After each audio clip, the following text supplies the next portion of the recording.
함께 사도신경으로 신앙 고백하며 하나님께 우리의 마음을 올려드리겠습니다.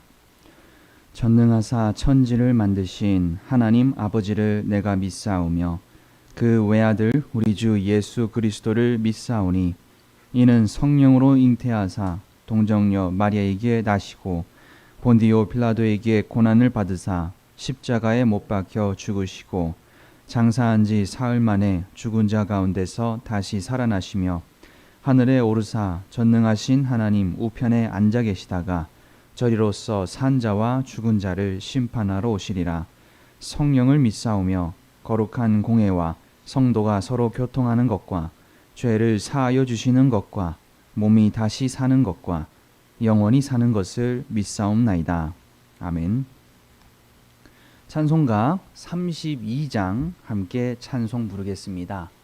찬송가 32장입니다.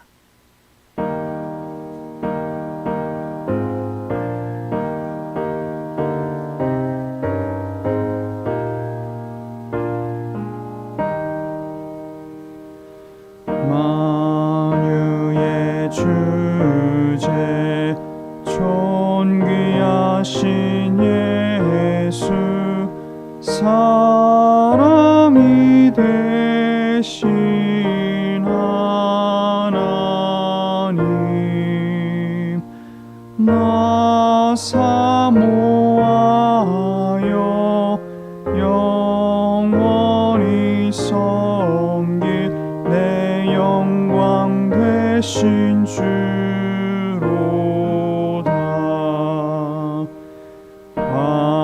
화려한 동산 무성한 저수목 다 아름답고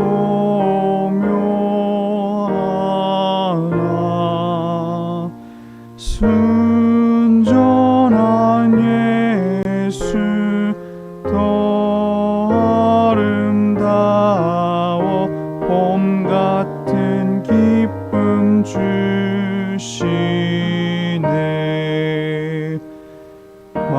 광명한 해와 명랑한 저 달빛 수많은 별들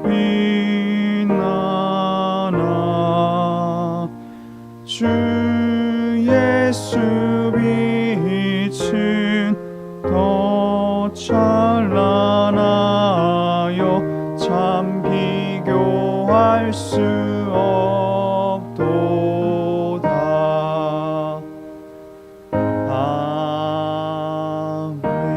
아멘. 오늘 우리에게 주시는 하나님의 말씀은 잠언 8장 22절부터 36절까지의 말씀입니다. 잠언 8장 22절부터 36절까지의 말씀입니다.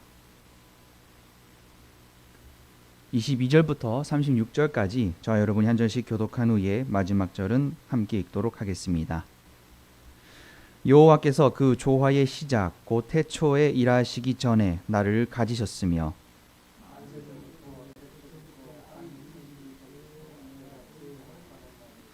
아직 바다가 생기지 아니하였고 큰 샘들이 있기 전에 내가 이미 났으며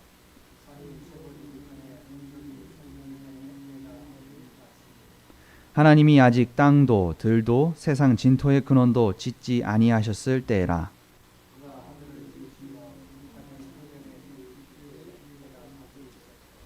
그가 위로 구름 하늘을 견고하게 하시며 바다의 샘들을 힘있게 하시며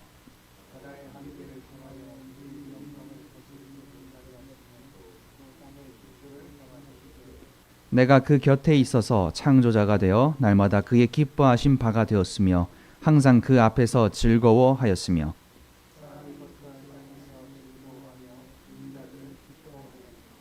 아들들아 이제 내게 들으라. 내 도를 지키는 자가 복이 있느니라. 누구든지 내게 들으며 날마다 내 문 곁에서 기다리며 문설주 옆에서 기다리는 자는 복이 있나니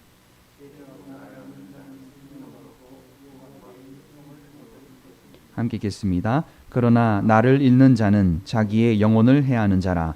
나를 미워하는 자는 사망을 사랑하느니라. 아멘. 할렐루야. 오늘도 하나님의 말씀을 듣고자 모인 저와 여러분 가운데에 하나님의 은혜가 함께 하시기를 기도합니다. 어제에 이어서 오늘도 우리는 8장의 말씀을 보고 있습니다. 8장에서는 지혜가 의인화되어서 화자로 등장해 직접 이야기를 전하고 있습니다. 본문은 세 부분으로 이루어진 강론 가운데에 세 번째 강론과 또 그 강론들의 결론의 구조로 되어 있습니다. 오늘 본문은 다른 시들의 양식처럼 부모 또는 교사가 하는 훈계가 아니라 지혜가 사람들을 향해서 자신이 태초에 하나님께로부터 나왔고 하나님과 사람을 보며 기뻐하였다라는 것을 직접 이야기하고 있습니다. 그리고 마지막 결론부는 지혜를 경청하고 기다리며 찾는 자들에게 축복을 선포하는 내용으로 이루어져 있습니다. 22절부터 지혜는 자신이 태초에 다른 것들보다 앞서서 하나님께로부터 탄생하였다라는 것을 선언합니다. 지혜는 하나님께서 창조의 행위를 하실 때부터 하나님과 함께 있었습니다. 따라서 잠언에서 말하는 지혜란 세상에 속한 것 또는 인간이 오랜 경험과 식견으로 얻을 수 있는 것이 아니라 전적으로 하나님께로부터 창조된 지혜라는 것입니다. 하나님께서 세상을 창조하시기 전 지혜를 세우셨기 때문에 지혜는 만물의 장자이자 창조의 동역자였습니다. 따라서 하나님께서 피조세계를 지으실 때에 피조세계에는 그 하나님의 지혜 또한 담겨 있는 것입니다. 지혜는 하나님께서 하늘을 지으시고 구름과 바다의 샘들을 지으실 때 동행하고 있었습니다. 세상은 지혜를 원리로 질서 있게 돌아갑니다. 따라서 지혜의 가치를 인정하고 구할 때에 우리는 말씀 속에서 창조적인 지혜를 얻고 세상을 바라볼 수 있습니다. 이제 창조의 시선이 하늘, 궁창, 구름, 또 바다와 땅 순으로 위에서 아래로 옮겨갑니다. 하나님께서는 하늘을 고정하시고 둘레를 그어서 경계를 표시하셨습니다. 그리고 바다의 물이 범람하지 못하도록 말씀으로 명령하셔서 땅을 견고하게 하셨습니다. 지혜는 바로 이 모든 순간을 바라보았으며 자신이 세상에 창조되기 이전부터 하나님으로부터 나와 존재했다는 것을 계속해서 드러내는 것입니다. 본문에서 인상 깊은 점은 그 사람들이 지혜를 찾아서 애걸하는 것이 아니라 오히려 지혜가 수많은 사람들을 부르며 애청하듯이 자신을 드러내고 있다는 것입니다. 30절에서는 지혜가 하나님의 곁에서 창조자가 되어서 날마다 그의 기뻐하신 바가 되었으며 항상 그 앞에서 즐거워하였다라고 합니다. 여기서 창조자로 번역된 히브리어 아몬은 건축가, 명장 등을 뜻합니다. 전반적인 문맥을 고려한다면 지혜는 창조의 장인의 역할을 감당하였다는 것입니다. 지혜는 숙련된 장인으로서 또 하나님의 시종으로서 하나님을 도우면서 그의 기쁨이 되었다는 것을 보게 됩니다. 또한 지혜는 이제 사람이 거처할 땅과 사람을 바라보며 기뻐하였다라고 합니다. 요한복음 1장 1절부터 3절의 말씀에는 세상 모든 것이 창조되기 전에 말씀이 하나님과 함께 계셨다라고 합니다. 그 태초부터 하나님과 함께 있었던 지혜가 곧 말씀이며 그 말씀이 육신을 입고 이 땅 가운데 오셨습니다. 따라서 우리는 세상의 지혜가 아니라 태초부터 함께 계셨던 그 지혜를 구해야 하는 것입니다. 바로 그 지혜는 우리를 바라보며 함께 기뻐하고 계셨습니다. 32절부터 36절은 그 강론들의 결론부로서 아들들이라고 하는 부름말과 새로운 전개로 주의를 환기시킵니다. 이제까지 지혜는 자신이 창조의 때에서부터 하나님과 함께하였고 사람에 대한 기쁨을 강조해 왔습니다. 이제 지혜는 청중들에게 자신의 말을 들으라고 권면합니다. 이전에 결코 사용된 적이 없는 아들들이라고 하는 복수형은 전혀 다른 대상을 향하고 있다는 것을 우리에게 암시합니다.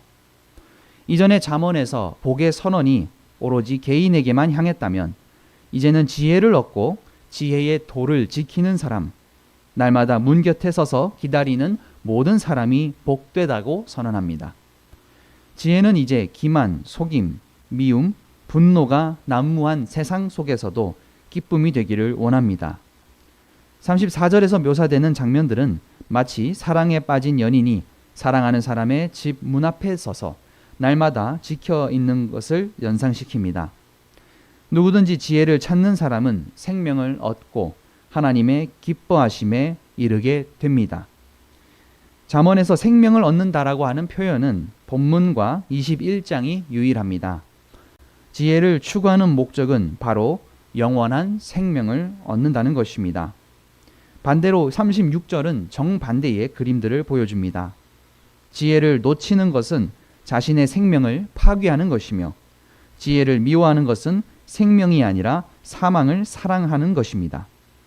성경에서 사망을 사랑한다라는 표현은 여기에만 등장을 합니다. 그만큼 사랑과 미움을 극단적으로 사용하여서 강조하고 있습니다. 사람들은 지혜의 선언 앞에서 생명이냐 사망이냐라는 근본적인 선택의 상황에 놓이게 됩니다. 지혜는 사람이 알아들을 수 있는 말로 하나님의 마음을 전합니다. 바로 그것은 지혜를 얻으면 생명을 얻지만 지혜를 얻지 못하면 사망에 이른다라는 것입니다. 오늘날 사람의 지혜로 우주에 가고 사막의 도시를 만드는 놀라운 일들이 이루어지고 있지만 온 우주 만물을 창조하신 하나님의 지혜와는 비교할 수 없습니다. 우리는 천지를 창조하신 하나님의 지혜를 얻고 귀를 기울여야 합니다. 그런데 이 복을 거절하고 생명에서 멀어지는 사람들이 항상 있습니다. 오늘 지혜는 우리에게 간절한 마음으로 자신의 말을 듣고 지키라고 강권하고 있습니다. 지혜는 하나님께서 우리에게 주시는 선물이지만 세상에서 지혜를 찾고 지혜를 따르는 사람들은 많지 않습니다. 지혜를 따라 사는 사람이나 그렇지 못한 사람이나 평안한 일상에서는 삶이 크게 다르지 않아 보입니다. 세상의 방식을 따르는 것이 성공과 안전의 길로도 보입니다. 그러나 말씀은 지혜를 따르지 않는 사람은 죽음을 사랑하는 사람이라고까지 말하고 있습니다. 성경 전체를 통해서 하나님께서는 다양한 방법으로 자신을 알리셨습니다. 우리는 지혜의 근원이 되시는 하나님께 나아가며 지혜를 달라고 기도해야 합니다. 말씀의 지혜를 따르고 자기를 부인하는 삶은 참으로 어려워 보입니다. 그러나 우리가 말씀에 순종하며 살기로 결심하고 행하면 성령께서 우리를 도와주실 것입니다. 우리는 그 삶의 과정 속에서 하나님께서 약속하신 복을 경험하게 될 것이며 세상이 줄 수 없는 위로와 평안을 누리게 될 것입니다. 그리스도인들은 우리가 할 수 있다고 생각하는 것보다도 더 강하게 악에 맞설 수 있도록 하나님의 지혜를 의지해야 합니다. 비록 우리가 일터에서 또 세상 속에서 모든 악을 다 이겨내지 못하는 경우를 보더라도 우리는 서로를 긍휼과 용서의 마음으로 바라보아야 합니다. 바로 지혜가 그러한 모습으로 우리를 부르고 있기 때문입니다. 이렇게 우리에게는 신앙적인 재충전을 할 수 있는 관계가 필요합니다. 가족과 친구와 또 교회가 서로를 치유하고 힘을 주며 행복하게 이끌어주는 공동체의 역할을 할 때에 하나님의 지혜를 통해서 우리의 관계가 회복되고 새로운 피조물로서 모든 영역과 화목할 수 있습니다.